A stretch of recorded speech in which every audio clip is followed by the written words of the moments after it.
Hello everyone. Welcome to GC expert academy. मैं हूं Rahul sir.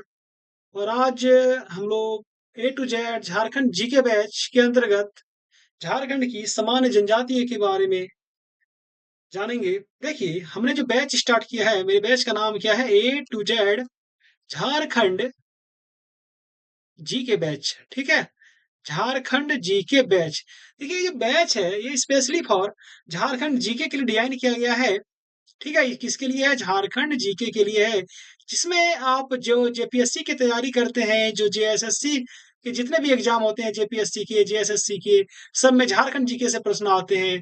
तो इसलिए मैंने इस बैच को स्टार्ट किया हूँ, A to Z Jharkhand GK batch का नाम देखिए। ठीक है, जिसमें कि आपको झारखंड की जीरो से लेके यानी शुरू से लेके अंत तक सारी चीजें इस बैच में पढ़ाई जाएगी।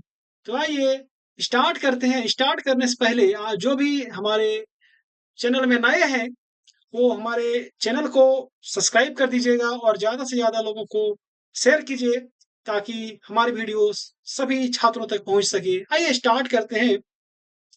झारखंड की सामान्य जनजातियां। ठीक है, कल हमने झारखंड की जो आदिवासी थे, उसके बारे में हमने जो इंट्रो होता है, उसको हम लोगों ने देखा। और आज हम जनजातियों की एक सीरीज स्टार्ट करते हैं। सीरीज मतलब क्या होता है ना, कि देखिए, झारखंड में कितने थोड़ा सा मैं आपको यहाँ पे बता दे रहा हूँ। देखिए, झारखंड में जो है मेरे प्यारे बच्चों, 32 जनजाति है। ठीक है, जिसमें सामान्य कितनी है, जनरल बोला जाए, और एक होता है आदिम जनजाति। ठीक है, आदिम। तो सामान्य तौर पर जो है वो है 24, और आदिम कितनी है, 8। तो कल मैंने बताया था कि सब असुर को 100 बीबी पसंद है। कल मैंने आपको एक ट्रिक दिया था आदिम जनजाति को याद करने के लिए। क्या दिया था? कि सब असुर को, देखिए, सब असुर को, है ना, 100 बीबी पसंद है। कितनी बीबी पसंद है मेरे प्यारे बच्चों? 100 बीबी क्या है, पसंद है। ठीक है, तो ये जो ट्रिक था, ये ट्रिक था आदिम जनजाति को याद करने का। एक बार मैं फिर से बता दे रहा हूँ। ठीक है, 100 से 100 सब, सबसे क्या हो गया आपका? सबर हो गया। असुर तो है ही आपका। को से क्या हो गया आपका? कौरवा हो गया। ठीक है, यहाँ पे देखिए 100, इस 100 से आपका दो जनजाति आ जाएगा। एक आ जाएगा आपका सौरिया पहाड़िया, एक आ जाएगा आपका माल पहाड़िया। देखिए, बिरहोर, बी से हो गया आपका बिरजिया। ठीक है, और बी से हो गया आपका देखते हैं, प से हो गया आपका परहिया। ठीक है, तो इसी तरह करके 7 हो गया यहाँ पे आपको। बी से बिरजिया हो गया, और एक बी से देखिए यहाँ पे थोड़ा सा, यहाँ पे कल मैंने आपको जो बताया था आदिम जनजाति के बारे में, यहाँ पे देख लीजिएगा थोड़ा सा आप लोग, है ना।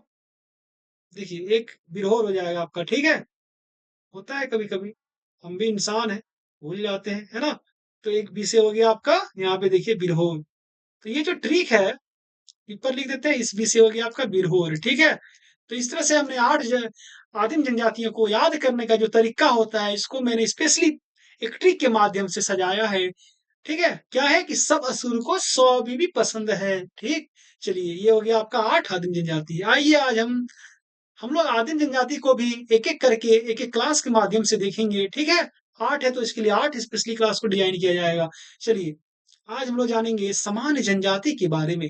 सामान्य में कितनी जनजातियां होती है? 24। तो इन 24 को एक एक करके देखेंगे। तो आज जो पहली जनजाति के हम लोग जो जिसको देखेंगे, वो है संथाल जनजाति। ठीक है, झारखंड में जो संथाल जनजातियां हैं वो, देखिए, बात करते हैं मेरे प्यारे बच्चों संथाल जनजाति की। तो सबसे पहले हम लोग संथाल के बारे में क्या जानेंगे, कि सामान्य जानकारी के बारे में जानेंगे, जो जनरल इंफॉर्मेशन है संथाल के बारे में। ठीक है, तो आइए देखते हैं। देखिए, संथालों का जो जनक होता है, वो लुगुबुरु। कौन है संथालों के जनक? लुगुबुरु। ठीक है, देखिए, हम जितना आपको मटेरियल दे रहे हैं, मैं इसलिए हैंड रिटन नोट्स आपको के माध्यम से आप लोगों को पढ़ाता हूँ, ताकि देखिए, बुक में या पीडीएफ में क्या होता है ना, कि सारी चीजों को वहां पे इंक्लूड नहीं किया जा सकता। इसको मैं अपने बहुत सारे बुक से सर्च करके मैंने इस नोट्स को तैयार किया है। और मैं आपको बता दे रहा हूँ कि आप जितने भी झारखंड एग्जाम की तैयारी करते हैं, तो जिस भी एग्जाम में बैठिएगा, हमारे नोट्स से बाहर एक भी क्वेश्चन नहीं आएगा। आप हमारे क्लास को देख के जाइए, आप 100 में 100 क्वेश्चन को राइट करके आइएगा झारखंड जीके से। ठीक है, चलिए स्टार्ट करते हैं संथालों के बारे में। तो हम लोगों ने क्या देखा? जनक के बारे में। जनक कौन है? लुगुबुरु। ठीक, देखिए, बात करेंगे भौगोलिक विस्तार। किसकी भौगोलिक विस्तार? तो संथालों की। ठीक है, देखिए, संथाल की जो भौगोलिक विस्तार मतलब क्या होता है, कि झारखंड के किस किस इलाके में संथाल पाए जाते हैं। तो देखिए, संथाल परगना, ये तो संथालों का गढ़ है मेरे भाई। हजारीबाग में भी मैं आपको बताऊँगा कि हजारीबाग में संथाल कैसे पाए जाते हैं, ठीक है? देखिए बोकारो हो गया आपको, यहाँ पे भी संथाल होते हैं, रामगढ़ में भी संथाल पाए जाते हैं, धनबाद में भी पाए जाते हैं, कोल्हान में भी पाए जाते हैं और भी झारखंड के अलग-अलग क्षेत्रों में संथाल जनजातियाँ निवास करती है, ठीक है?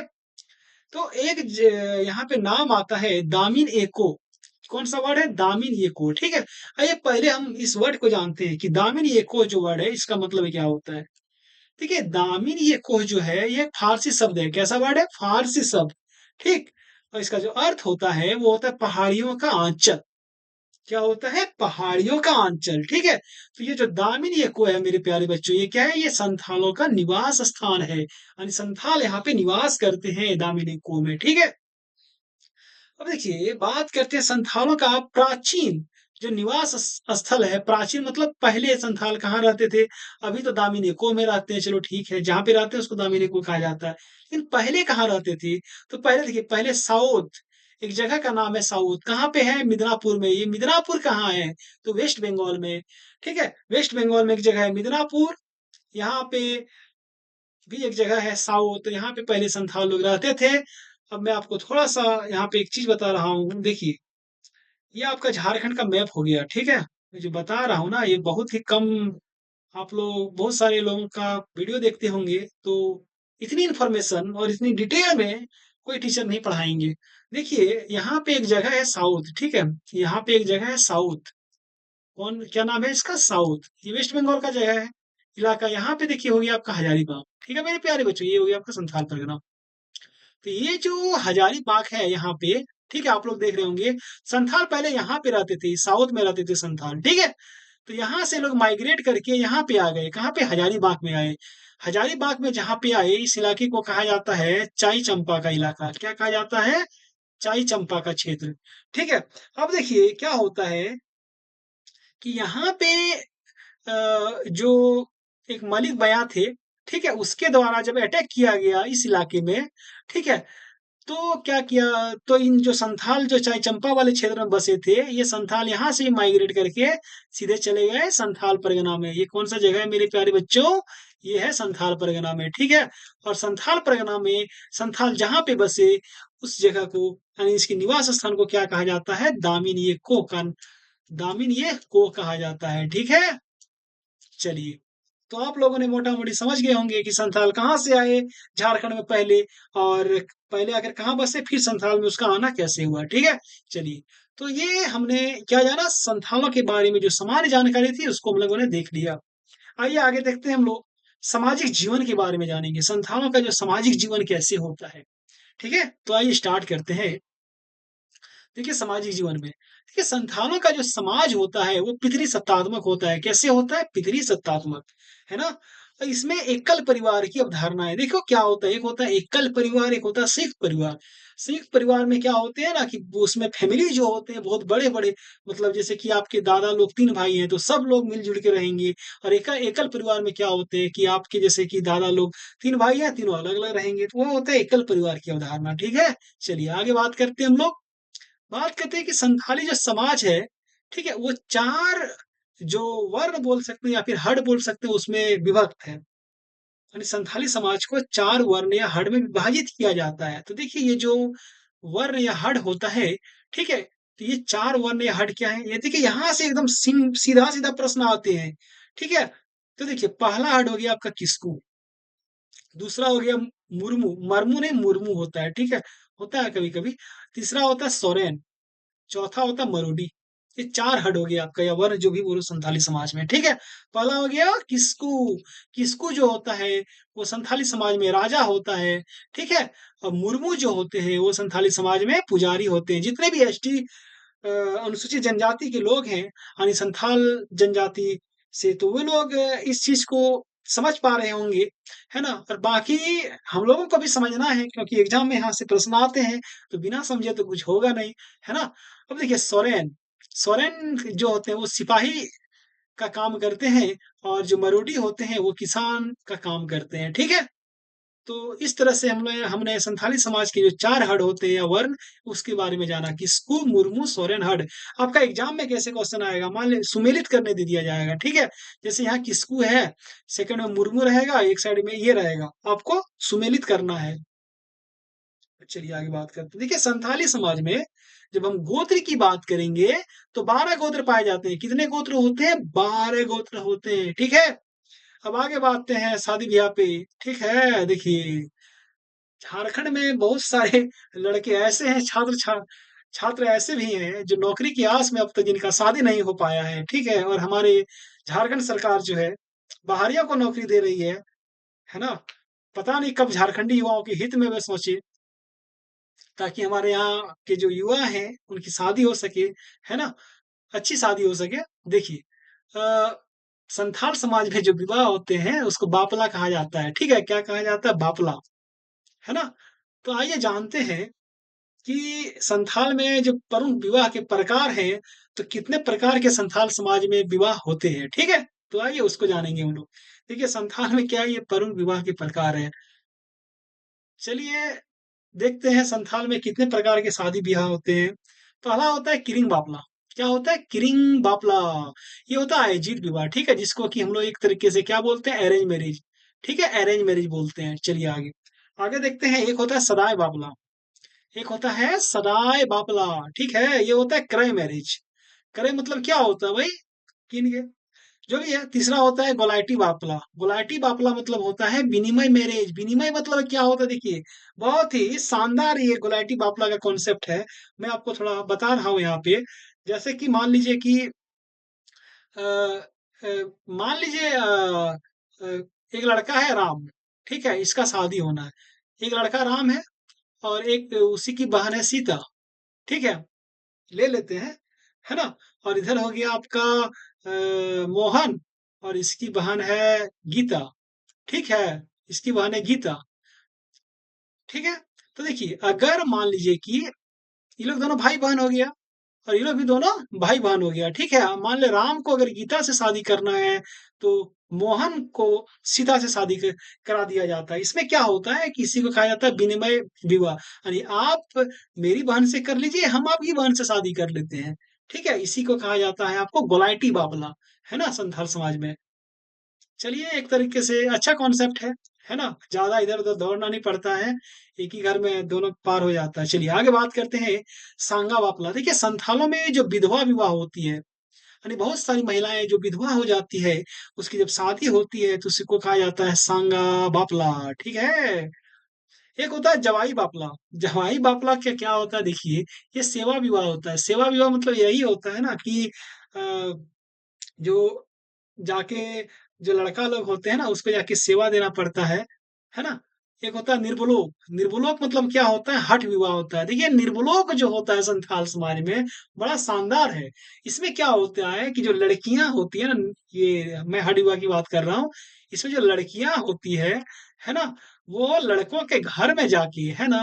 जाके धरना दे देते हैं कि जब तक आप शादी नहीं कीजिएगा, हम यहाँ से उठेंगे नहीं। तो यही होता है निर्वलोक, मैंने हठ जिद करके शादी की, इसी से करेंगे तो इसी से करेंगे, है ना? एक होता है इतूत बापला। क्या होता है इतूत बापला? अरे प्रेम विवाह, लव मैरिज को इतूत बापला कहा जाता है संथाल में। बहुत सारे लड़के जो हमारे वीडियो देख रहे होंगे, उनके भी मन में इच्छा होगी कि हम भी लव मैरिज करें, हम भी इतूत बापला करें, ठीक है? तो एक आइए आगे देखते हैं। एक होता है टुनकी दिपील बापला। क्या होता है? टुनकी दिपील बापला। देखिए लड़की को वर के घर में लाकर विवाह किया जाता है ना? देखिए इससे उल्टा होता है। इसमें क्या होता है कि लड़की जो होता है ना, उसको लड़का के घर में ले आया, वहीं पे शादी होगा, है ना? तो ये होता है टुनकी दिपील बापला। ये खास करके जो होता है ना, थोड़ा जो आर्थिक रूप से गरीब होते हैं, कमज़ोर होते हैं लड़की वाले, तो वहाँ पे इस तरह के विवाह का प्रचलन पाया जाता है।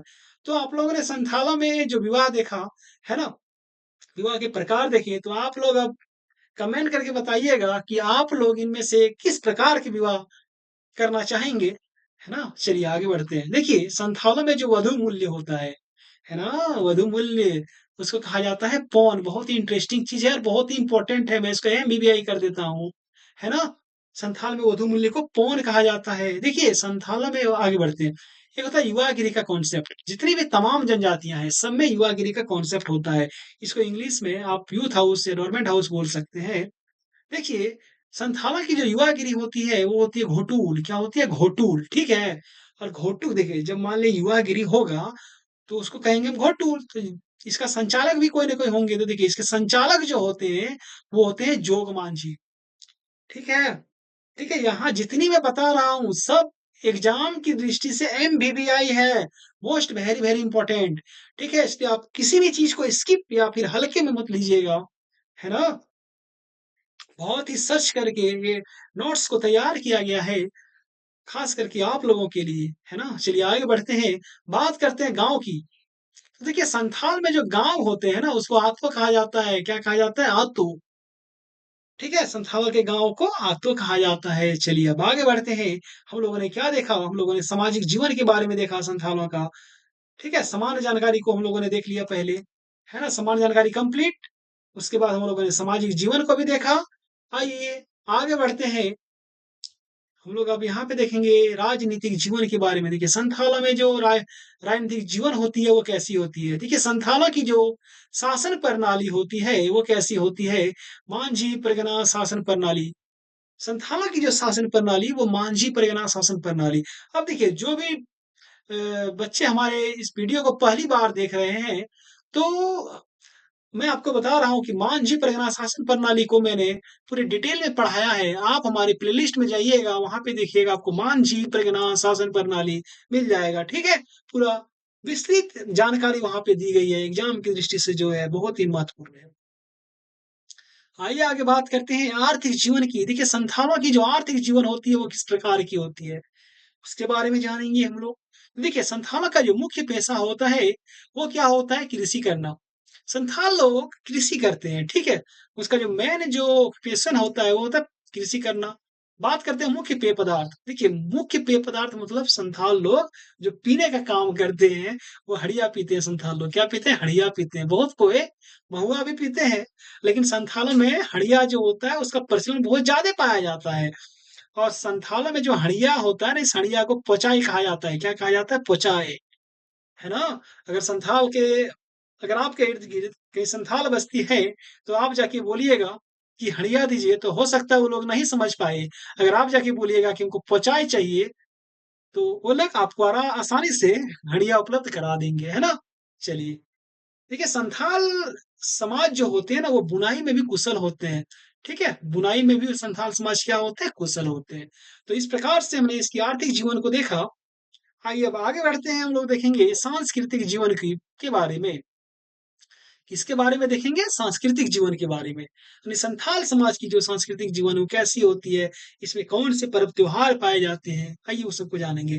तो देखिए, सबसे पहले जानेंगे प्रमुख त्योहार संथालों के। देखिए, संथाल या फिर कोई भी जनजाति ले लीजिएगा आप, उसका सर्व प्रमुख जो त्योहार होता है ना वो होता है सरहुल। क्या होता है? सरहुल होता है, ठीक है।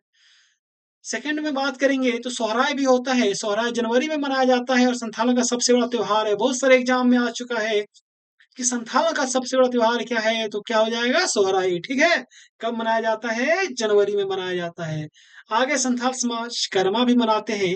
एक होता है हरियाड।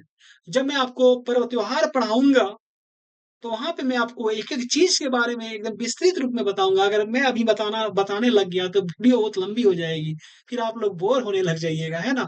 तो थोड़ा सा वेट कीजिए, जो जहाँ पढ़ना है मैं उसको वहीं पे पढ़ाऊंगा, है ना, और अच्छे से पढ़ाऊंगा। चलिए, हरियाण के बाद एक होता है वंदना, ठीक है, और एक होता है सकरात। इसके अलावा छोटे मोटे बहुत सारे त्योहार है जो संथाल समाज में प्रचलित है, जो संथाल समाज के लोग मनाते हैं, ठीक है। आइए आगे आगे बात करते हैं। देखिए, संथाल समाज में जो त्योहार मनाया जाता है, तो त्योहारों की जो शुरुआत होती है वो कब होती है, ये जानना बहुत इंपॉर्टेंट है। तो संथाल समाज में जो त्योहारों की शुरुआत होती है वो आषाढ़ होगा।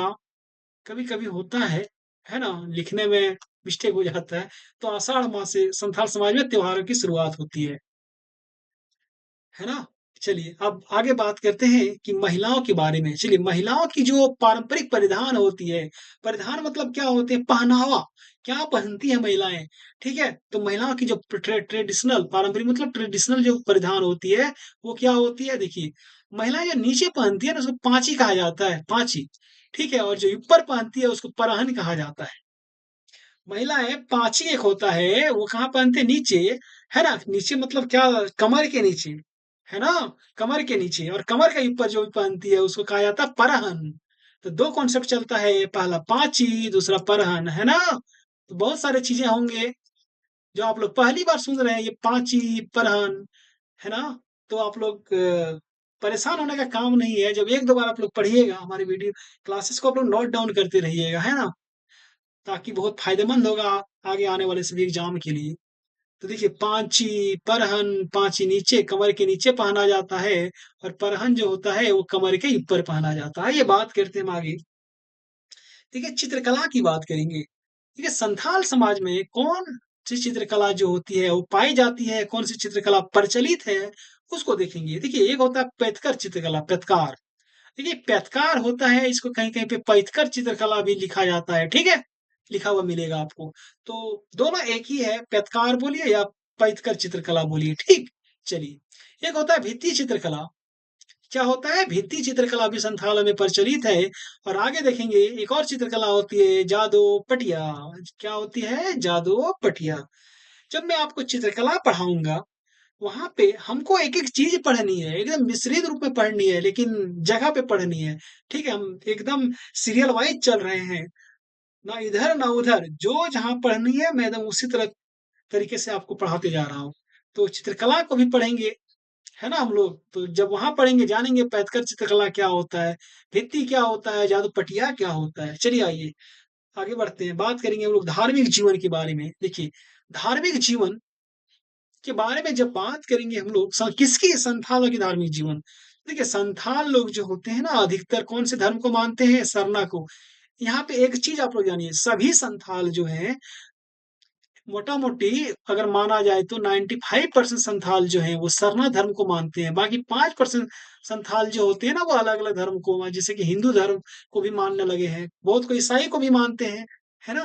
तो क्योंकि सरना धर्म को मान्यता नहीं मिल पाई है अब तक, बहुत इस पे मांग भी की गई है, झारखंड विधानसभा में राज्य सरकार के द्वारा प्रस्ताव पारित करके भी भेजा गया, लेकिन केंद्र की मंजूरी नहीं मिलने के कारण सरना के लिए एक अलग जो धर्म कोड होता है उसकी मान्यता नहीं मिल पाई है ना। तो मैं जब हमें सरना के बारे में भी पढ़नी है तो मैं वहां पे आपको डिटेल पढ़ाऊंगा कि सरना धर्म जो होता है ये क्यों एक अनोखा धर्म है। बहुत इंटरेस्टिंग लगेगा इस क्लास को जब मैं आपको सरना धर्म पढ़ाऊंगा तो उसको पढ़ने में, है ना। देखिए एक होता है सर्वोच्च देवता, संथाल की जो सर्वोच्च देवता होती है, सुप्रीम जो डायटिस होती है ना, सुप्रीम जो गॉड होते हैं वो सिंगबोंगा होते हैं। संथालों के सर्वोच्च देवता कौन होते हैं, सिंगबोंगा, सुप्रीम गॉड, ठीक है। बात करेंगे दूसरा सर्वोच्च देवता संथालों की, वो होते हैं मरांग बुड़ू। मरांग बुड़ू मतलब क्या होता है, पहाड़ देवता होता है, ठीक है। क्या होता है, पहाड़ देवता को मरांग बुड़ू कहा जाता है ना। तो दूसरा सर्वोच्च देवता हो गया संथाला का मरांग बुड़ू। आइए बात करेंगे ग्राम देवता में। ग्राम देवता में जो प्रधान ग्राम देवता होता है वो होता है जाहेरेरा। ठीक है, यहाँ से एकदम सीधा सीधी प्रश्न आते हैं। नाम भले आपको थोड़ा और लग सकता है लेकिन आप लोग को पढ़ना पड़ेगा, है ना। एक दो बार जब पढ़िएगा ना तो नाम से आप लोग परिचित हो जाइएगा, फिर आपको और नहीं लगेगा। तो जाहेरेरा कौन हो गए, क्या हो गया, संथालों के जो प्रधान ग्राम देवता होते हैं उसको जाहेरेरा कहा जाता है। और जाहेरेरा कहाँ पे निवास करते हैं, जो जाहिरेरा का जो निवास स्थान होता है वो जाहिर थान में होता है, ठीक है। इसके लिए एक स्पेशल जगह होती है जाहिर थान। चलिए संथालों के जो गिर देवता होते हैं, यहाँ पे देखिए गिर देवता वो होते हैं ओड़ा बोंगा। क्या होते हैं, ओड़ा बोंगा, ठीक है। और एक होते हैं संथालों की कुल देवता। कुल देवता की जब मैं बात करता हूँ संथाल समाज की, वो होते हैं आपके बोंगा, है ना। क्या होते हैं संथाला की कुल देवता, आपके बोंगा, ठीक है। और संथाला में जो धार्मिक प्रधान होते हैं वो होते हैं, उसको नायके कहा जाता है। तो इस प्रकार से जो संथाल जनजाति के बारे में हम लोगों ने एक जो संपूर्ण अध्ययन था उसको हम लोगों ने कर लिया। तो आज की वीडियो यहीं पे समाप्त होती है। अगर हमारी वीडियो अच्छी लगी तो आप लोग हमारे चैनल को सब्सक्राइब कर दीजिएगा और ज़्यादा से ज़्यादा इसे शेयर कीजिए ताकि अधिक से अधिक लोगों तक हमारा वीडियो पहुंच सके। धन्यवाद।